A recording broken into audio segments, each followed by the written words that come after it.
Alhamdulillah, para jamaah yang disayangi Allah Subhanahu wa taala. Pagi yang cerah ini,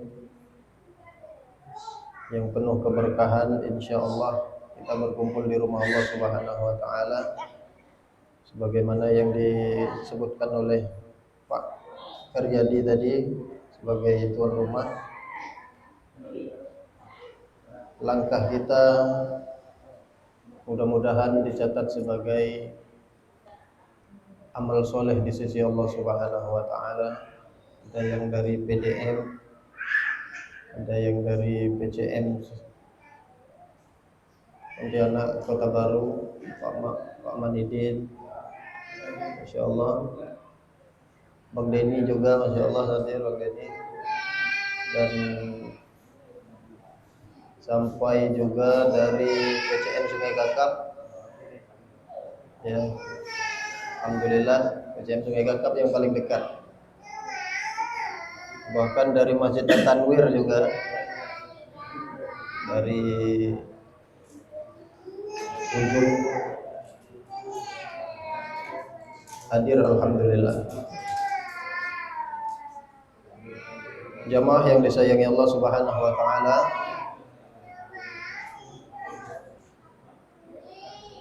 setiap kita pasti menginginkan kesuksesan, Pak ya. Setiap kita pasti berharap kebahagiaan, kesuksesan, kemenangan, dan tentunya kebahagiaan. Semua kita lakukan, semua cara kita lakukan untuk memperoleh apa yang kita inginkan, yaitu cita-cita untuk menjadi orang yang sukses. Lalu apa itu sukses yang hakiki di dalam Islam? Allah Subhanahu wa taala berfirman, "Faman zuhziha 'anil nar wa udkhilal jannata faqad faz." Barang siapa yang Allah Subhanahu wa taala bebaskan dari api neraka dan kemudian dimasukkan ke dalam surganya Allah Subhanahu wa taala, faqad faz, itulah orang yang sukses, Pak. Bluetooth mode. Jadi sukses yang hakiki seorang muslim Power off. adalah ketika dirinya kelak bisa masuk ke dalam surganya Allah Subhanahu wa taala. Ya, bagaimanapun caranya. Ya, bagaimanapun caranya. Maksudnya bagaimanapun caranya itu apapun yang terjadi di dunia ini.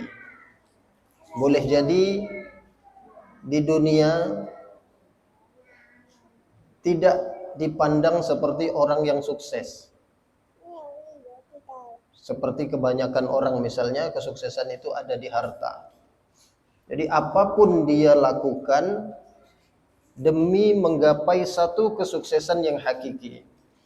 Kalaupun memang harus kesuksesan itu ditempuh dengan susah payah hidup di dunia, ya, maka itu harus kita lakukan. Bahkan Rasulullah SAW juga menyebutkan bahwa orang yang cerdas, al-kais, man dana nafsahu wa amila lima ba'dal maut. Orang yang cerdas itu sebenarnya adalah orang yang memikirkan kehidupan setelah kematian. Ya. Orang yang cerdas itu justru bukan orang yang bisa mengumpulkan harta dunia atau bisa terbang ke planet, bisa terbang ke bulan, kalau akhirnya masuk ke dalam neraka Allah Subhanahu wa taala. Nah, para jamaah yang disayangi Allah Subhanahu wa taala, Allah Subhanahu wa taala berfirman juga, fa'lam annahu la ilaha illallah. Ketahuilah, fa'lam, ketahuilah, ambillah ilmu, ambillah pengetahuan. Jadi ilmu itu dalam bahasa Arab adalah pengetahuan, Pak. Fa'lam, ambillah ilmu, ambillah satu pengetahuan tentang la ilaha illallah. Maka di dalam Islam, ilmu yang hakiki adalah ilmu tentang pengetahuan daripada la ilaha illallah. Sepintar apapun seseorang di dunia ini, kalau tidak mengetahui la ilaha illallah, maka dia orang jahil, Pak. Sepintar apapun orang di dunia ini, profesor S3, bisa terbang ke bulan, bisa mengetahui ilmu-ilmu tentang astronot misalnya, bahkan sudah terbang ke sana. Kalau dirinya belum bisa menundukkan diri di hadapan Allah Subhanahu wa taala dan mengakui makna hakikat daripada la ilaha illallah, jahil. Bahkan kalau kita sebutkan kisah lagi, Pak, di zaman Rasulullah SAW itu ada seseorang julukannya Abul Hakam. Abul Hakam itu julukan, tapi nama aslinya adalah Amr bin Hisham. Abul Hakam artinya orang yang bijak, orang yang cerdas, orang yang dituakan, orang yang dimuliakan. Bahkan tidak sedikit daripada kafir Quraisy apabila berselisih antara suami dan istrinya, mereka harus datang kepada Abul Hakam ini. Balik daripada Abul Hakam, mereka berdamai. Saking bijaknya orang ini, Pak. Saking cerdasnya, saking pintarnya, saking bijaknya, saking dihormatinya di masyarakat. Namanya Abul Hakam. Akan tetapi kecerdasannya tidak mampu menundukkan akalnya untuk tunduk kepada Allah Subhanahu wa taala. Akhirnya dijulukin sebagai Abu Jahal, Pak. Nah, Abu Hakam panggilannya, Pak. Julunya Abul Hakam. Kemudian dijuluki Abu Jahal, orang yang paling bodoh. Nah, yang lebih parah lagi kalau kita udah di dunia ini, mohon maaf tidak bergelar profesor ataupun apa, kemudian akal kita juga belum bisa tunduk kepada Allah Subhanahu wa taala. Ini julukannya apalagi di dunia, merugi di dunia dan merugi di akhirat. Bahkan Bapak ya, ibu-ibu yang disayangi Allah Subhanahu wa taala, ada beberapa ayat ya, yang menunjukkan betapa kerdilnya seseorang yang tidak tunduk kepada kalimat fa'lam annahu la ilaha illallah. Allah ajak berbicara pertama mereka dengan kalimat ma yamlikuna min kitmir in tad'uhum la yasma'u du'aakum walau sami'u mastajabu lakum. Orang, makhluk yang kalian jadikan saingan Allah Subhanahu wa taala, orang yang kalian sembah selain Allah Subhanahu wa taala itu, ma yamlikuna min kitmir, tidak memiliki kuasa, daya bahkan kepada kitmir sekalipun. Kitmir itu dalam bahasa Arab, Pak, kulit arinya kurma. Jadi kulit kurma itu di luarnya biasa ada kulit yang sangat tipis. Ya. In tad'uhum la yasma'u du'aakum walau sami'u mastajabu lakum. Kalau kalian memanggil mereka, mereka tidak bisa mendengar. Seandainya mendengar pun mereka tidak akan pernah mampu untuk mengkabulkan permintaan kalian. Lemah. Yang kedua, Allah Subhanahu wa taala sebutkan la yakhluquna dzubaban walau ijtama'u lah. Mereka ini tidak bisa menciptakan bahkan lalat. Walau ijtama'u lah, walaupun mereka berkumpul semuanya, Pak. Siapa yang kita anggap sebagai Tuhan itu siapa? Wali, kuburan, nabi, siapapun namanya, malaikat, ya, Habib, semuanya dikumpulkan, kata Allah Subhanahu wa taala, kan kita anggap mereka ini hebat, right? ada yang menuhankan ini, semuanya dikumpulkan kata Allah Subhanahu wa taala. Tuhan-tuhan ini tidak akan mampu menciptakan walaupun seekor lalat. Kata Allah Subhanahu wa taala, memakai lalat, Pak. Mengapa memakai lalat? Tidak gajah, kambing, ayam. Karena ternyata lalat ini makhluk yang paling tidak dianggap juga di manusia, pandangan kita sebagai manusia. Ya. Lalat selalu kita usir, Pak ya. Kehadirannya tidak kita harapkan. Bahkan kita berharap dia musnah. Maksudnya lalat ini sangat sepele, sangat kecil, mereka tidak bisa menciptakannya. Akan tetapi ada peneliti yang meneliti tentang lalat, Pak. Allah kok menggunakan kalimat lalat. Coba lalat kita teliti yuk, kata mereka. Sebagian ilmuwan meneliti lalat itu, Pak. Pakai mikroskop, ditengok betul-betul, dilihat namanya makhluk ini. Kemudian diteliti. Ternyata lalat ini, Pak, makhluk yang dianggap sepele oleh manusia, ternyata memang tidak mungkin Tuhan-Tuhan ini mampu menciptakan. Makhluk yang sangat luar biasa kecil, tetapi kalau ditengok oleh mikroskop, Pak, itu bagaikan monster. Cek. Ada Tes. apa namanya istilahnya itu? Tes. Ada runcingnya di mulutnya, kemudian badannya berbulu, matanya besar. Mengerikan. Tangannya punya kuku-kuku. Kemudian yang sangat takjub lagi, di dalam per detiknya sayapnya mampu mengkepakkan sekian kali kepakan. Laju sekali. Ini makhluk yang sangat luar biasa ciptaan Allah Subhanahu wa taala. Akan tetapi Allah menggunakan dengan makhluk yang paling kecil dalam pandangan ciptaan Allah Subhanahu wa taala, mereka tidak mampu menciptakan sekalipun. Kemudian di ayat yang lain Allah Subhanahu wa taala juga mengisahkan atau menyebutkan tentang perumpamaan orang yang memanggil Tuhan selain Allah Subhanahu wa taala. Ulaikal ladzina yad'una yabtaghuna ila rabbihimul wasilah ayyuhum aqrab wa yarjuna rahmatahu wa yakhafuna 'adzabah. Orang-orang yang memanggil Tuhan selain Allah Subhanahu wa taala itu, kata Allah, yang mereka panggil itu juga takut sama Allah Subhanahu wa taala. Bahkan siapa yang lebih takut lagi antara kamu dengan dia? Siapa yang lebih takut antara kita dengan Tuhan yang kita sembah itu, Pak? Wali yang ada di kuburan sekarang, siapa yang lebih takut? Mereka lebih takut dari kita, Pak. Mereka yang ada di alam barzakh, di alam kubur, itu lebih takut dari kita. Ya. Mengapa mereka lebih takut dari kita? Karena mereka sekarang di tempat yang sudah tidak bisa beramal. Dan yang ada pada kalimat mereka cuma hayhata hayhata. Penyesalan tinggallah penyesalan. Ya. Dan mereka berkata qala rabbirji'un, ya Allah balikkan kami ke dunia.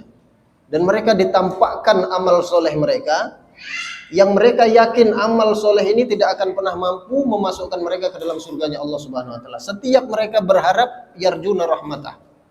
Setiap mereka berharap mudah-mudahan Allah menyayangi kami, mudah-mudahan ada keajaiban setelah ini, tiba-tiba Allah tidak menengok amal soleh saya. Amal soleh saya tidak maksudnya amal kejelekannya tidak ditengok, dan amal solehnya akan ditombokin lagi dengan rahmatnya. Semua, Pak. Maka ayat Al-Quran mengatakan wa im minkum illa wariduha kana ala rabbika hatmam maqdiya. Setiap dari kalian itu pasti masuk neraka, kata Allah Subhanahu wa taala. Allah yang berfirman, Pak, dalam surat Maryam. Setiap kalian pasti masuk ke dalam neraka. Wa im minkum illa wariduha kana ala rabbika hatmam maqdiya, dan itu sudah hatman. Hatman dalam bahasa Arab itu artinya sudah hukum pasti, Pak.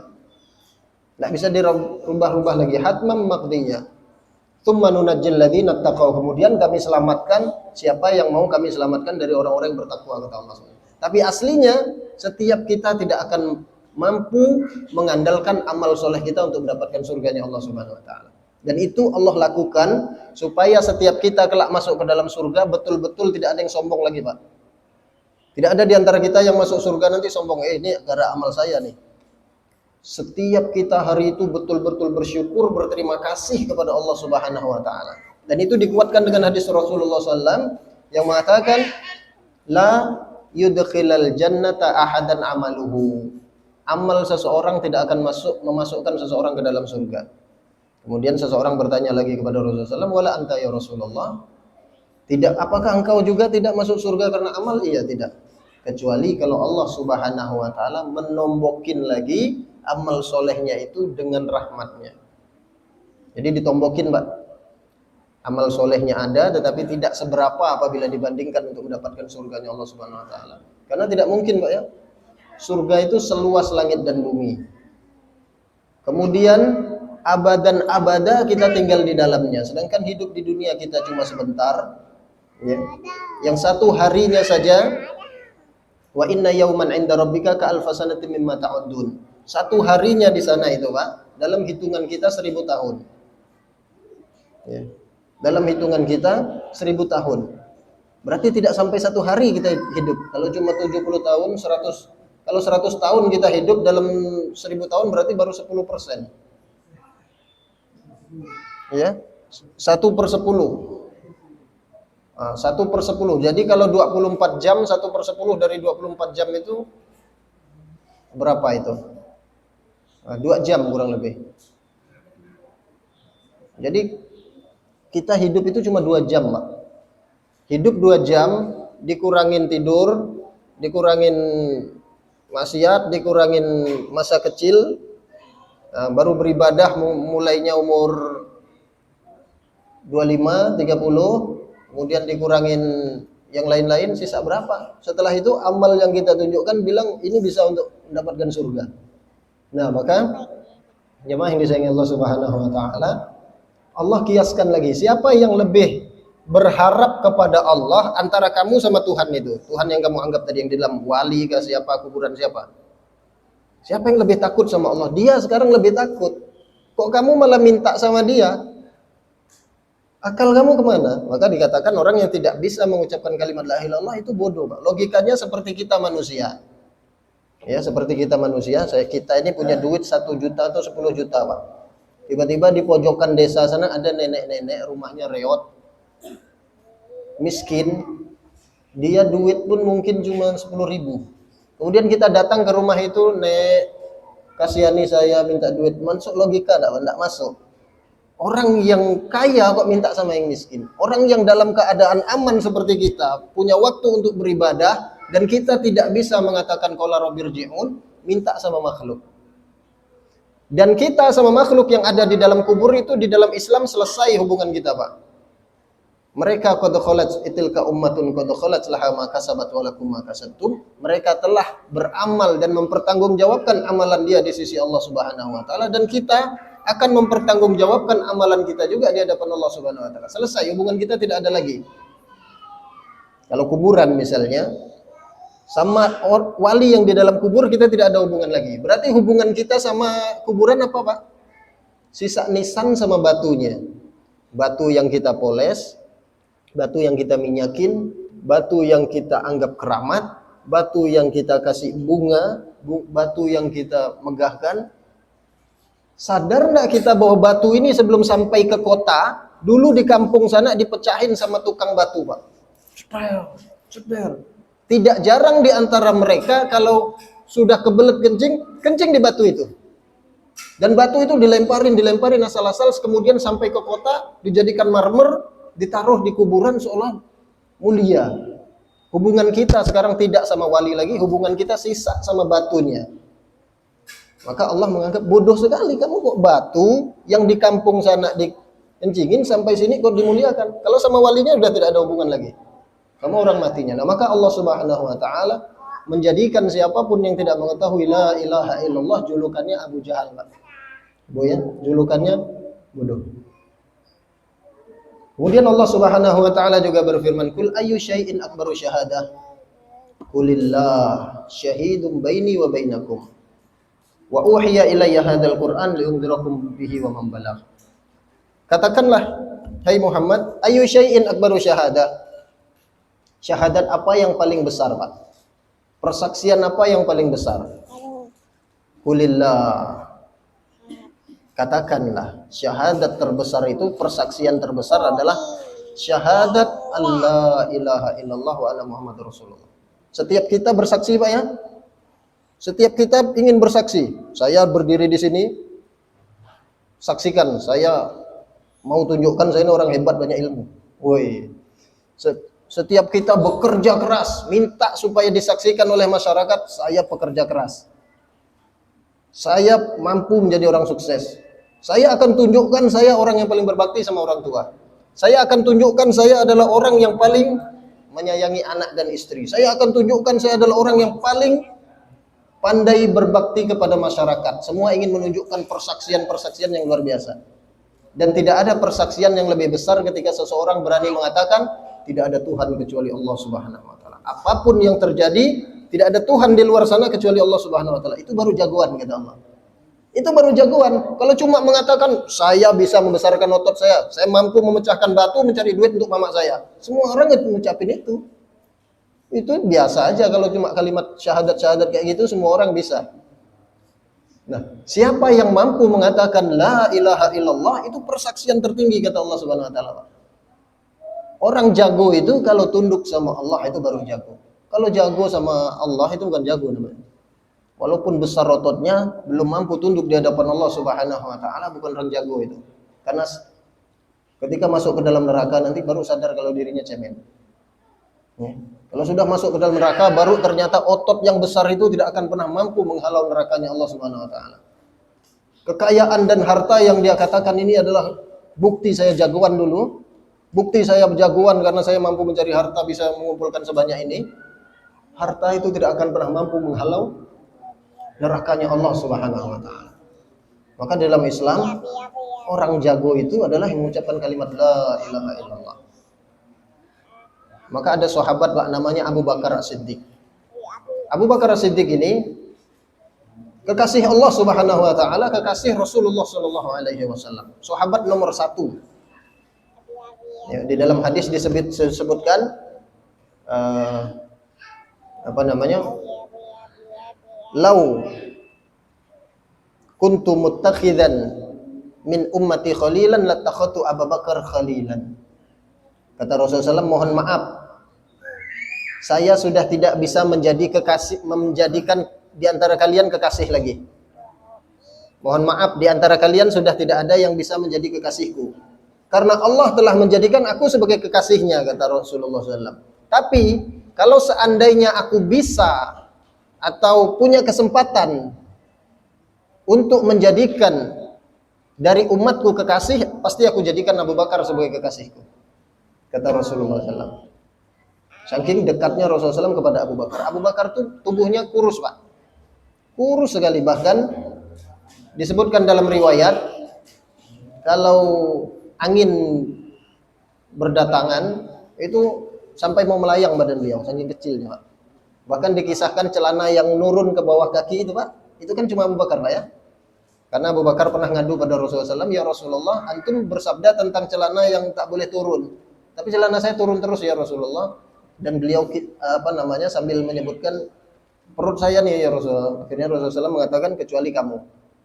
Kamu memang punya niat untuk naikkan celana, tapi saking kurusnya melorot terus. Nah, Abu Bakar ini kurus Pak, tetapi sangat dicintai. Ya. Tidak seperti yang badannya kekar seperti Herakles misalnya. Herakles itu siapa Pak? Herakles itu jenderalnya Romawi Pak. Jenderalnya Romawi ya, yang ditaklukkan oleh Khalid bin Walid. Ya. Badannya kekar gede.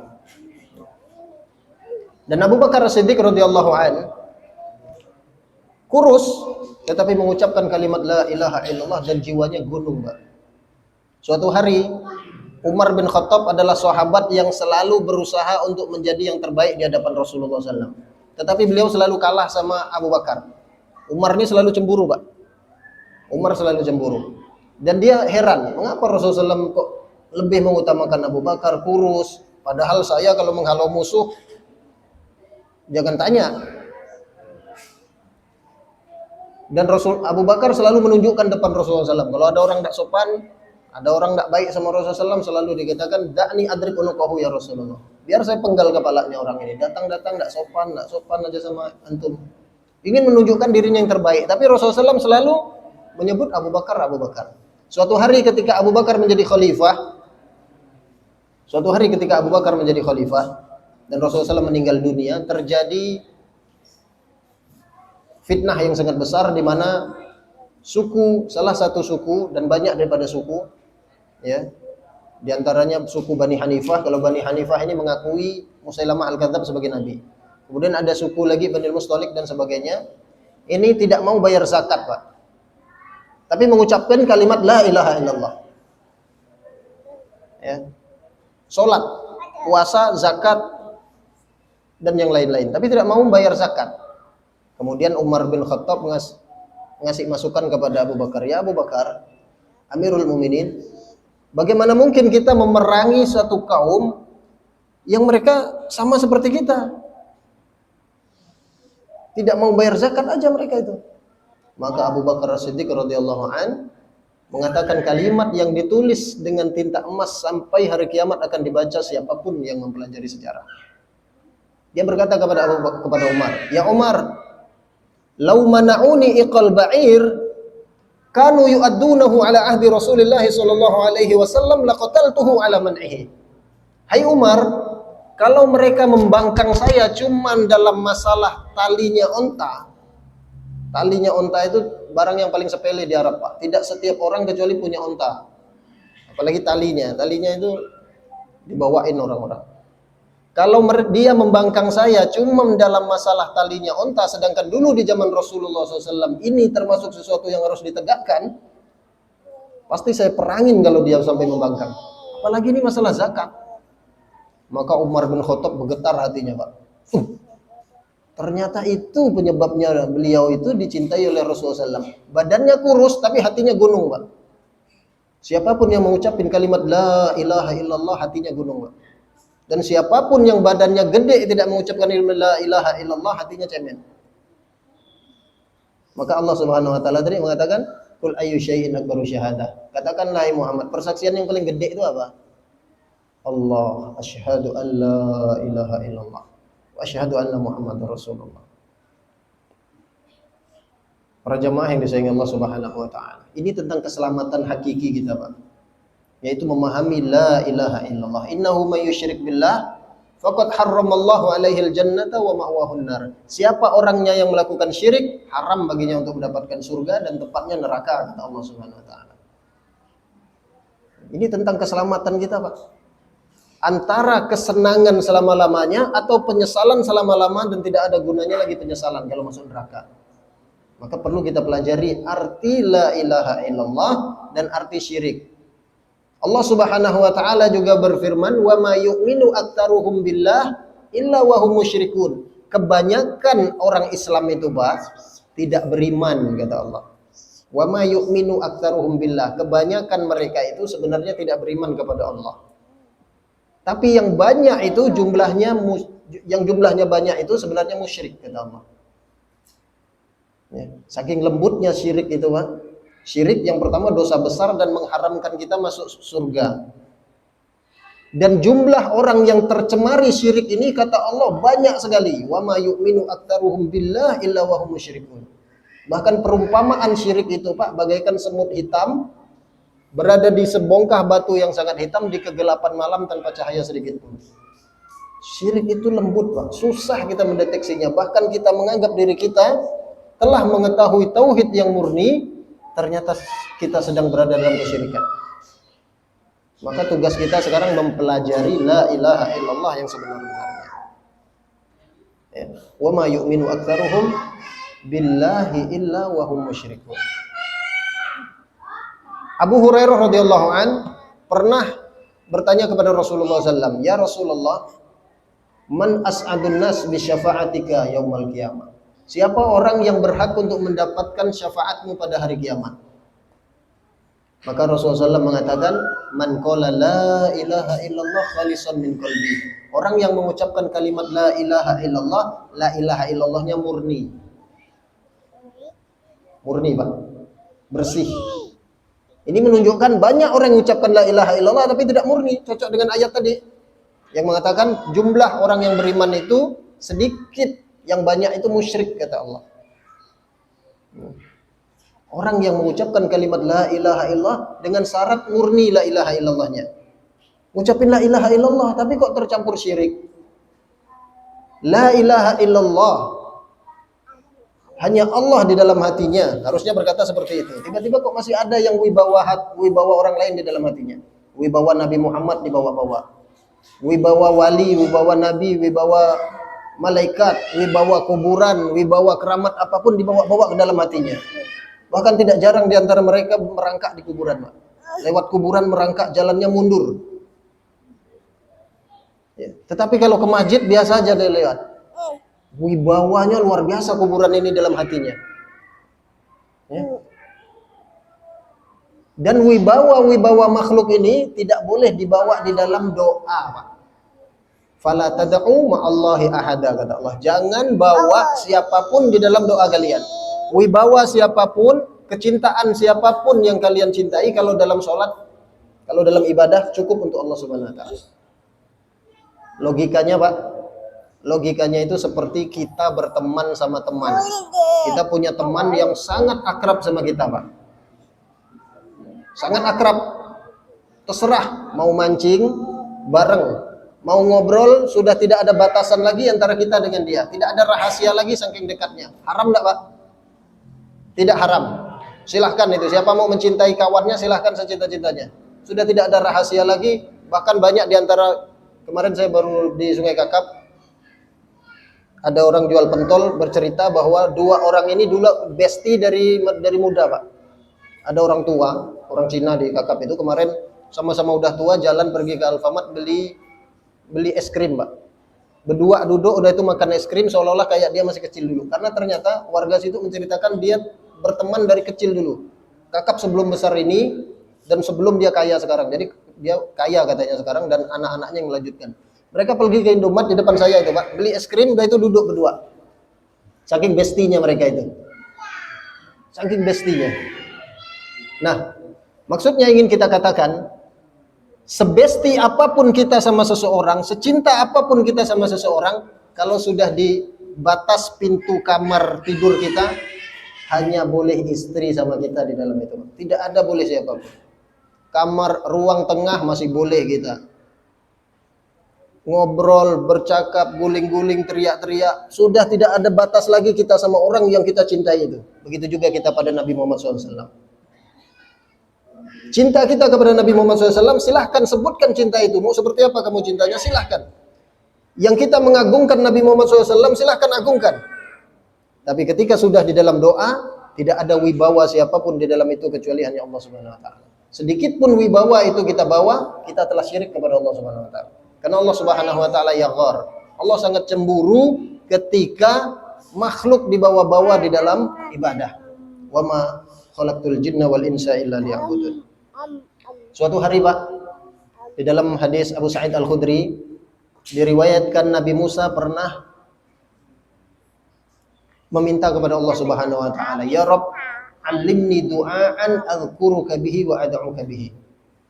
Ya Allah, ajarin saya doa, zikir, wirid, andalan yang saya bisa gunakan untuk berdoa, saya bisa gunakan untuk zikir. Kemudian Allah Subhanahu wa taala berkata kepada Musa, "Ya Musa, qul la ilaha illallah." Ya Musa, udah ucapkan kalimat la ilaha illallah. Kemudian Nabi Musa berkata lagi, "Kullu ibadika yaquluna hadza ya Rabb." Semua orang sih ngucapin la ilaha illallah. Saya mau yang istimewa, yang belum ada zikir yang lain. Kemudian Allah Subhanahu wa taala mengatakan kepada Musa, "Ya Musa, law anna samawati sab'a wa amirahunna ghairi wal aradina sab'a fi kiffah wa la ilaha illa fi kiffah malat bihinna la ilaha illallah." Hai Musa, kalau seandainya langit yang jumlahnya 7 bersama isi-isinya, penghuni-penghuninya kecuali Allah Subhanahu wa taala, ada kalimat ghairu, kecuali Allah. Ini menunjukkan Allah ada di atas, Pak, ada di daerah sana. Ya. Dan bumi yang 7, kata Allah Subhanahu wa taala berkata kepada Musa, hadisnya Abi Sa'id Al-Khudri, hadisnya sahih, berada di satu timbangan. Kemudian kalimat la ilaha illallah ditaruh di timbangan yang lain, kalimat la ilaha illallah akan lebih berat daripada itu semua. Kemudian ada hadis Waraqat, ya.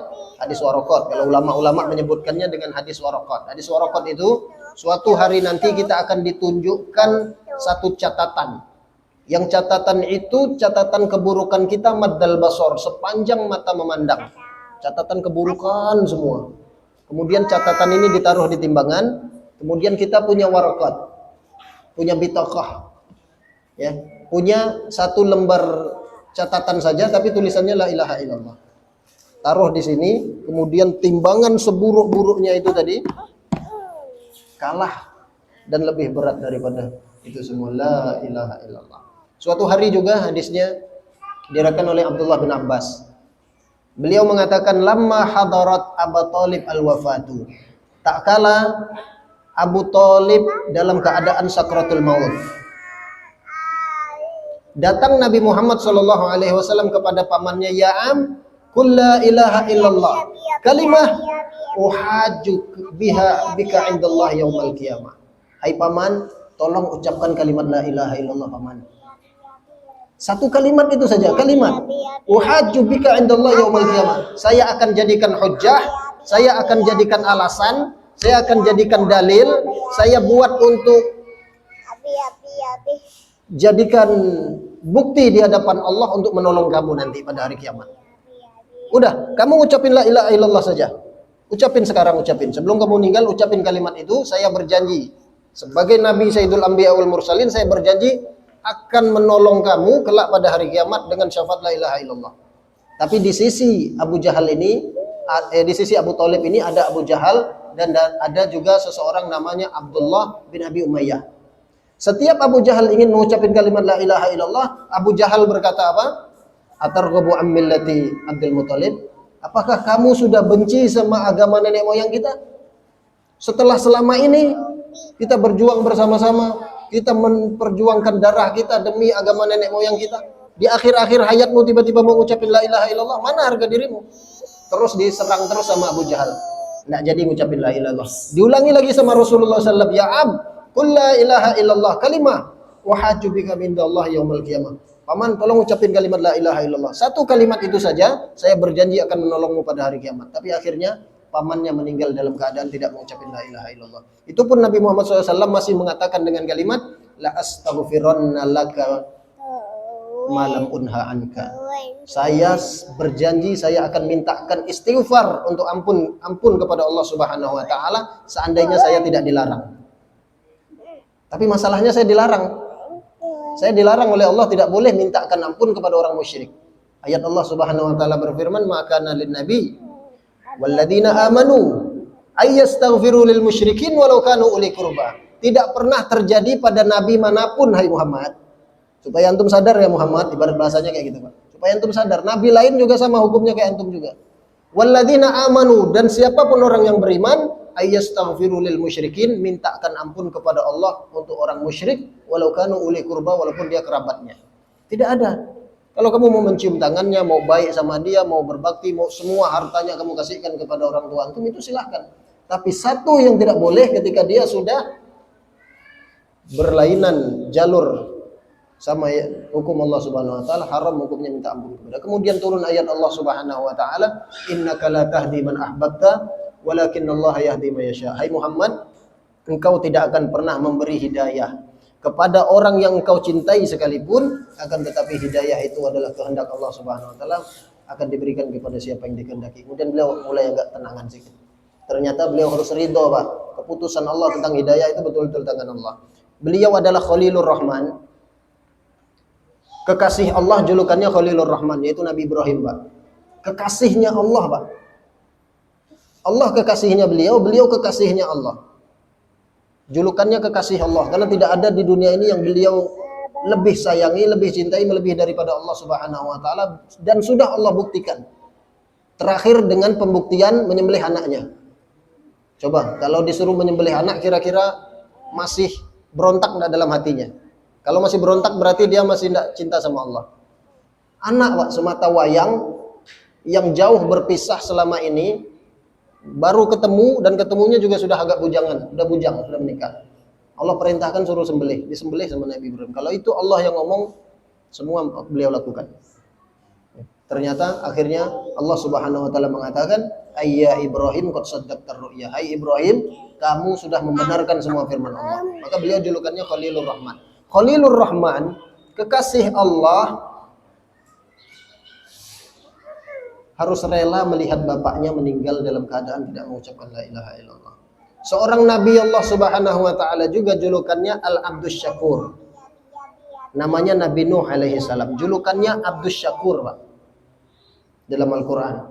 Harus rela melihat anaknya meninggal dalam keadaan tidak mengucapkan kalimat la ilaha illallah. Usaha sudah, doa sudah, bimbingan sudah, ya, pendampingan sudah. Semua cara digunakan supaya anaknya bisa mengucapkan, pendidikan lebih lagi. Nabi masa ninggalin anaknya tidak dididik. Tidak mampu membawa anaknya mengucapkan kalimat la ilaha illallah. Nabi Muhammad sallallahu alaihi wasallam pamannya. Jadi paman ini bagaikan bapak, Pak, ya. Karena beliau bapaknya meninggal dunia dan beliau diasuh oleh paman. Dan paman ini melindunginya, Pak. Dari beliau masih kecil. Melindungi dari nyamuk, dari lalat, dari duri, dari kejebur ke sumur, kejebur ke parit, dari tidak bisa pakai baju sampai bisa pakai baju, dari bergaul sampai ngomong, sampai besar, sampai sudah dewasa pun nyawa beliau taruhkan untuk Nabi Muhammad SAW. Ya, beliau tidak bisa mengajak pamannya mengucapkan kalimat la ilaha illallah. Nah kita, Pak, siapa kita, Pak? Siapa kita dari paman Nabi Muhammad SAW? Siapa kita dari keturunan Nabi Muhammad SAW? Ya. Kita diberi oleh Allah Subhanahu wa taala keistimewaan mengucapkan kalimat la ilaha illallah. Kita jaga, kita pelajari, kita cari rahasia-rahasia mengapa Allah Subhanahu wa taala mengatakan bahwa yang mengucapkan kalimat la ilaha illallah dengan murni itu jumlahnya sedikit. Yang banyak itu syirik. Sekarang kita jaga betul-betul, Pak.